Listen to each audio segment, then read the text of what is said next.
నెహ్రూ రికార్డుని అధిగమించి 4399 రోజుల పాటు నరేంద్ర మోడీ ఉండి ఉపయోగం ఏంటి? ప్రెస్ కాన్ఫరెన్స్ ఒక్కటి కూడా పెట్టలేదు. అది కూడా రికార్డ్.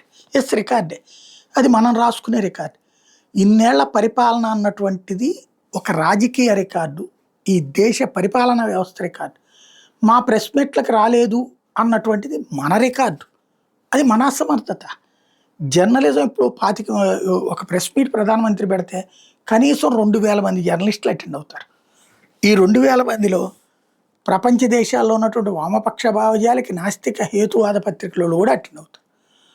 పిలవలేదు అనుకోండి, అదిగో వివక్ష చూపెట్టారంట. పిలిచారు అనుకోండి, వాళ్ళ పార్టీల ఎజెండాలు రుద్దే ప్రయత్నం చేస్తున్నారు. నిజమైన జర్నలిజం అంటే నిష్పాక్షికంగా ఉంటాం. నిష్పాక్షికంగా తేడా వస్తుందంటే కంట్రోల్ చేయడం యాజమాన్య బాధ్యత. యాజమాన్యాలు తమ బాధ్యత విస్మరిస్తే ఏం చేయాలి?